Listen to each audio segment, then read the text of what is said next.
오늘 아쉽게도 코스피 코스닥 양지수가 하락으로 전환이 됐습니다. 하지만 그 안에서 시장의 투심과 돈은 어디로 흘러가고 있을까요? 외국인과 기관의 관점에서 섹터와 종목을 골라보겠습니다. 시장이 선택한 종목 시선주, 오늘은 이재규 본부장과 함께합니다. 안녕하세요. 안녕하세요. 네.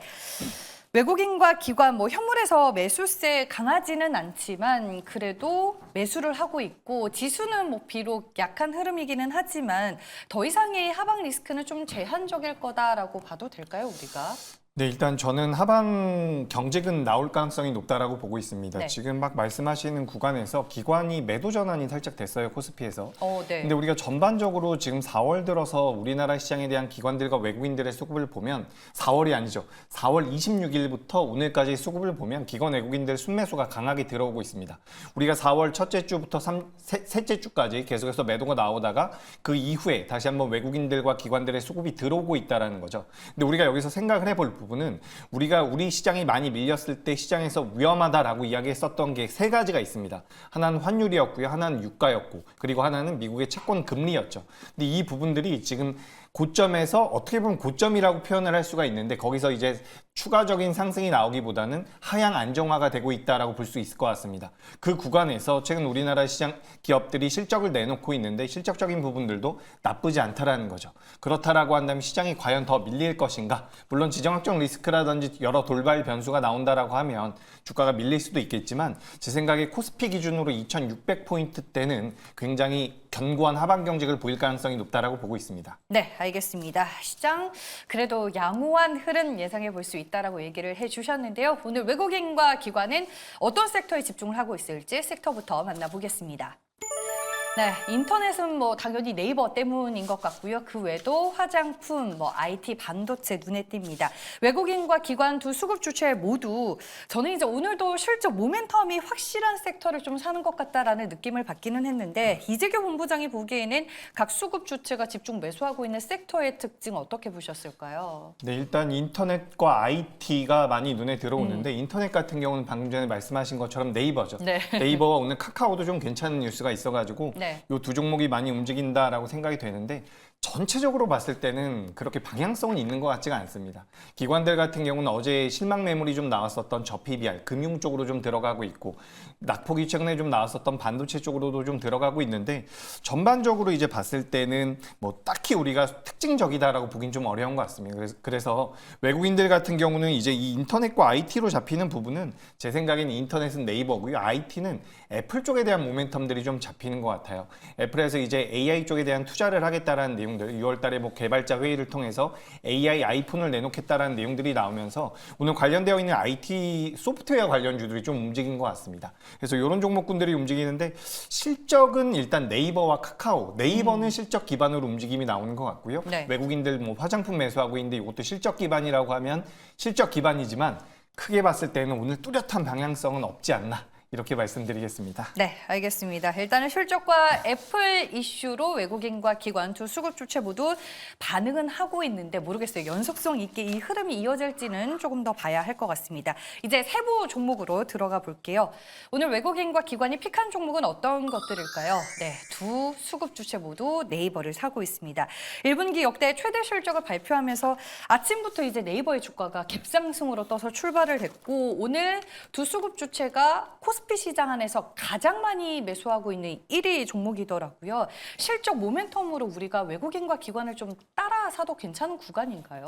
저는 중장기로 보신다면 당연히 네. 지금 매수하셔도 된다라고 보고 있습니다. 네이버도 은근 주가가 무거워가지고. 굉장히 무겁죠. 네. 굉장히 무거운데 이 정도 주가 흐름이라면 제가 차트를 좀 보여드릴 수 있으면 잠깐 보여드리면 좋을 것 같은데 현재 네이버 주가가 제가 주봉으로 화면을 좀 띄워놨는데 2021년도의 고점 46만 원대에서 현재 여기까지 빠져 있는 상황입니다. 근데 이제 네이버나 카카오가 주가 흐름이 안 좋을 때 성장주들에 대한 부담감이 항상 작용을 했었어요. 근데 이제 금리 인하에 대한 기대감이 좀 있으면서 살짝 반등 주기도 했지만 최근까지 주가 흐름이 그렇게 좋지가 못했죠. 특히 네이버 같은 경우는 중국에서 테무라든지 알리, 익스프레스 같은 그런 시커머스 기업들이 우리나라에 들어오면서 실적이 많이 안 좋아질 것이다라는 우려가 있었는데 막상 실적을 보니까 생각보다 잘 나왔다라는 겁니다. 그래서 우리가 여기서 확인할 수 있는 것은 우리나라에서 그래도 네이버와 카카오만큼 좀 안정적으로 매출을 내고 있는 기업들이 많지가 않다라는 거죠. 그래서 그런 관점에서 저는 네이버 같은 경우는 지금부터 어떻게 보면 본격적인 반등이 시작될 가능성이 높다라고 보고 있고, 오늘 나온 실적을 보면 1분기 최대 실적이라는 부분도 메리트가 있었지만 지금 네이버 웹툰 쪽에서도 흑자 전환이 됐다라는 부분이 저는 모멘텀이 될 수 있다라고 보고 있습니다. 물론 네이버라는 기업에서 웹툰 쪽의 매출이 크지는 않아요. 다만 이제 네이버라는 기업이 주가 상승을 하는데 어느 정도 모멘텀으로 작용할 수 있는 게 웹툰 쪽과 치지직 쪽이라고 저는 생각을 하고 있고, 무엇보다 가장 중요한 것은 지금 작년부터 계속해서 이슈가 됐었던 그 하이퍼 클로버를 통해서 이 AI 쪽에 대한 매출이 전년 동기 대비해서 25% 이상 올라왔다라는 것이 저는 굉장히 중요한 포인트라고 보고 있습니다. 그래서 이제 실제로 AI를 통해서 매출을 만들어낼 수 있는 것들이 네이버를 통해서 확인이 된다라고 한다면 지금부터 주가 상승은 좀 더 이어질 가능성이 높다라고 보니까 안정적인 흐름을 좀 원하시고 중장기적인 투자가 어렵지 않다라고 한다면 전 네이버 긍정적인 의견 드리겠습니다. 네, 오늘 뭐 상대적으로 카카오도 1%대 오름세를 보여주고는 있습니다. 카카오 같은 경우에는 지금 수급을 보니까 기관만이 사고 있던데 네이버와 카카오는 항상 이제 비교하는 게 같이 가잖아요. 두 기업만 놓고 봤을 때는 뭐가 조금 더 투자 매력도가 있다고 보세요, 본부장님? 예, 저는 일단 네이버를 말씀드리고 네이버에 있습니다. 조금 더. 제가 한때는 또 카카오를 말씀드렸었는데 카카오가 오늘 또 이제 어떻게 보면 좀 호재성 뉴스가 나왔어요. 그 SM엔터에 대해서 조건부 승인을 하겠다 그런 네. 내용들이 나오면서 뭐 불확실성이 좀 제거됐다라고 볼 수가 있는데, 네이버와 카카오의 계열사 숫자를 따져보면 2배 정도가 넘습니다. 그러니까 카카오가 더 많다라는 거예요. 그래서 제가 생각했을 때는 사업의 집중도가 네이버가 좀 더 우세하지 않나라고 생각이 되고 있고, 지금 글로벌 증시에서의 흐름이 AI 쪽으로 많이 포커스가 맞춰져 있는데 AI 쪽에 대한 사업 부분 같은 경우도 네이버가 좀 더 유리하다라고 저는 생각을 하고 있습니다. 그래서 오늘 이번 실적에서도 우리가 살펴볼 수 있었던 것처럼 전반적인 전 사업 분야에서 골고루 성장을 하고 있는 이 네이버가 좀 더 좋은 성적을 받을 수 있지 않을까라고 말씀드리고요. 우리가 그냥 단순하게 시가총액과 영업이익과 매출액을 비교해 보더라도 네이버가 조금 더 저평가되어 있는 부분들이 있어요. 그러니까 시가총액 기준으로 카카오가 약 70% 정도를 차지하고 있습니다. 네이버의 70% 정도 수준인데 영업이익은 더 작아요. 그렇기 때문에 우리가 뭐 가치 투자, 네이버와 카카오를 우리가 테마로 투자하진 않을 거라서 가치적으로 우리가 따져본다라고 한다면 네이버가 좀 더 메리트가 있지 않을까. 그래서 네이버는 주가 흐름상으로는 오늘 갭상승 나와서 전 양봉이 참 나왔으면 좋겠는데 양봉이 쉽지가 않네요. 근데 이 기업 같은 경우도 18만 원대를 이탈하지 않는다면, 지난 4월 달 저점이죠. 요 구간대를 이탈하지 않는다라고 한다면 저는 전반 추세적으로 우상향이 들어갈 수 있다. 이렇게 말씀드리겠습니다. 네, 알겠습니다. 뭐 인터넷 양대 업체인데 네이버에 한 표를 던져 주셨습니다. 다음 이제 또 외국인과 기관이 매수한 종목 분석을 해보겠습니다. 이노션을 골라봤습니다. 이 종목도 뭐 어닝 서프라이즈에 힘입어서 외국인 매수 상위 종목에 오늘 있던데 투자 매력이 어느 정도일까요? 네, 오늘 굉장히 좋은 모습이 나왔어요. 사실 네. 우리가 기술적으로 주가를 분석을 했을 때 사실 뭐 제가 기술적으로만 말씀을 드리진 않지만 이렇게 갭상승이 나오면서 직전 고점들을 돌파하는 주가 흐름 굉장히 좋습니다. 지금 화면에도 보시면 아시겠지만 오늘 갭상승이 나오면서 작년 하반기 때 이 고점대를 전반적으로 돌파를 해줬거든요. 그래서 이런 흐름에서는 주가의 흐름이 좀 달라질 수 있다는 말씀을 드리고 싶습니다. 그러니까 우리가 매매를 할 때도 중요한 위치라는 것이 있어요. 그러니까 지금 이 기업 같은 경우는 약 22,500원에서 23,000원대가 굉장히 강력한 저항대였거든요. 근데 이 자리를 갭상승으로 뚫어냈다라는 것은 앞서 말씀하셨던 그 실적적인 부분들이 반영이 되는 거지만, 그걸 감안한다라고 하더라도 이 기업의 시가총액이라든지 앞으로의 사업 방향성까지 고려를 했을 때 굉장히 의미가 있다라고 저는 생각을 하고 있습니다.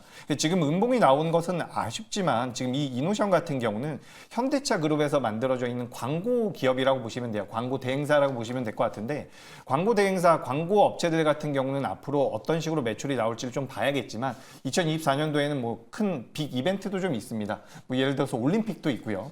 그런 부분들로 인해서 광고 쪽에서 매출이 좀 더 늘어난다라고 한다면 그리고 현대차 그룹으로서의 메리트도 부각된다라고 한다면 전 추가 상승의 가능성이 높다라고 보고 있습니다. 게다가 이 기업 같은 경우는 PBR 기준으로도 1배가 잘 안 돼요. 그러니까 지금 영업이익과 매출액과 영업이익을 고려해 봤을 때 추가 상승의 가능성이 높다라는 말씀을 드리고 싶고 오늘 뭐 갭상승 나오기 전 어제 종가가 23,000원 부근인데 이 자리만 이탈하지 않는다라고 한다면 구조적인 성장이 좀 더 이어질 수 있지 않을까 그렇게 생각을 하고 있습니다.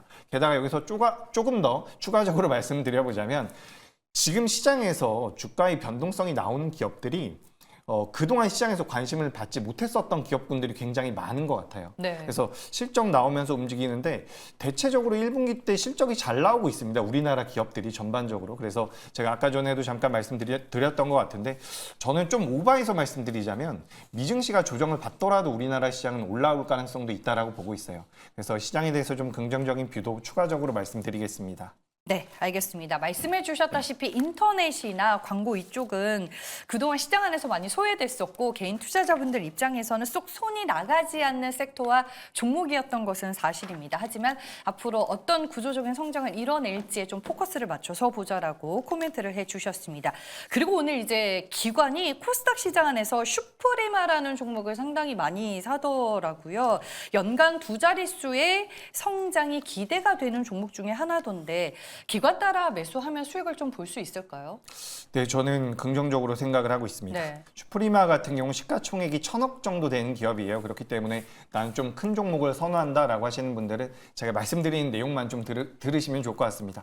이 기업 같은 경우 이제 그 바이오 인식, 지문이라든지 얼굴 인식 같은 이 바이오 인식 쪽에서 전 세계 1위 기업입니다. 점유율 기준으로 1위 기업이라고 보시면 좋을 것 같고요. 지금 시가총액 대비해서 주가의 흐름이 시가총액이 적다 보니까 주가의 흐름이 굉장히 강하게 나오고 있는데 오늘 이 관련 종목군들 지금 보안 관련주들이 오늘 주가 흐름이 장 초반에는 굉장히 좋았거든요. 뭐 네. 파이오링크라든지 센즈랩이라든지 모니터랩 같은 기업들도 좀 변동성이 나왔는데 아무래도 애플 쪽에서 AI 쪽에 대한 투자를 하겠다. 그 생태계 확장 쪽에 대한 모멘텀들이 우리나라 소프트웨어 기업들에 좀 붙는 것 같습니다. 그래서 우리나라 같은 경우는 AI라는 트렌드가 생기면서 하드웨어 쪽에서는 반도체가 분명하게 움직여줬는데 소프트웨어 쪽 같은 경우는 뭐 한글과 컴퓨터라든지 몇몇 종목들만 움직이다 최근에는 조정을 좀 받았거든요. 근데 오늘은 전반적으로 자금이 좀 들어오고 있고 그 부분에서 우리가 좀 더 특정지어서 말씀드려보자면 보안 쪽으로 좀 들어오고 있는 것 같습니다. 저는 슈프리마는 추가 상승의 가능성이 있다라고 보니까 이 부분 참고하시면 좋을 것 같습니다. 네, 알겠습니다. 슈프리마까지 어떤 투자 의견을 가지고 있는지 저희가 확인을 해봤습니다.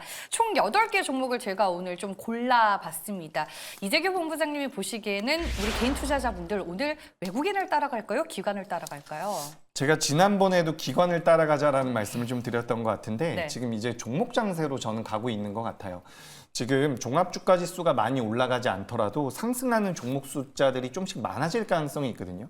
그러니까 실제 체감상으로 좋아지는 시장이 나올 가능성이 높고 그렇게 된다면 기관들이 선호하는 종목군들이 변동성이 좀 더 잘 나올 가능성이 높습니다. 그래서 저는 오늘 기관 따라서 매매하시는 게 어떨까 이렇게 말씀드리고요. 네. 종목까지 말씀을 드릴까요? 네, 종목은 방금 전에 우리가 이야기 나눴었던 슈프리마라는 기업입니다. 네. 이 기업 같은 경우는 앞서 말씀드렸던 것처럼 보안 쪽에 대한 모멘텀이 시장에서 좀 붙는 것 같아요. 그래서 이제 애플 쪽에서 AI에 진출하겠다라는 내용들, AI 아이폰을 내놓는다라고 했는데 거기에 따라서 오늘 관련되어 있는 종목군들이 의외로 주가의 변동폭이 꽤 나왔습니다. 아까 전에 종목에도 있었던 것 같은데 플리토 같은 경우도 오늘 좀 올라왔고요. 그래서 전반적으로 AI 소프트웨어 쪽에 대한 관심이 필요하고 그중에 제가 이 슈프리마를 아까 처음에 봤을 때는 가격대가 이렇지가 않았거든요. 좀 더 저렴했는데 이게 계속 올라오네요. 그래서 만약에 이 종목을 공략해 보신다라고 한다면 분할 매수 관점으로 현재 26,900원인데 26,900원에서 26,000원 사이 밴드를 좀 잡아가지고 분할 매수 관점으로 접근하시면 좋을 것 같고요. 목표가는 29,000원입니다. 29,000원 좀 짧게 잡아드렸어요. 아까 전에는 좀 높았는데 지금 가격대가 많이 올라서 좀 짧게 잡아드리고 손절가는 23,000원으로 의견 드리도록 하겠습니다. 네, 알겠습니다. 제가 살짝 플리토도 숨겨놓기는 했는데 네. 슈프리마가 더 매력적이다라고 말씀해 주셨고 오늘 장 초반부터 오후장 들어서 슈프리마 주가 흐름이 더 세지고 있습니다. 일단은 조정 시 매수와 함께 제시해 주신 목표 주가까지 여러분들 잘 한번 참고해 보시길 바라겠습니다. 시장이 선택한 주식 시선주 오늘은 이재규 본부장과 함께했습니다. 고맙습니다.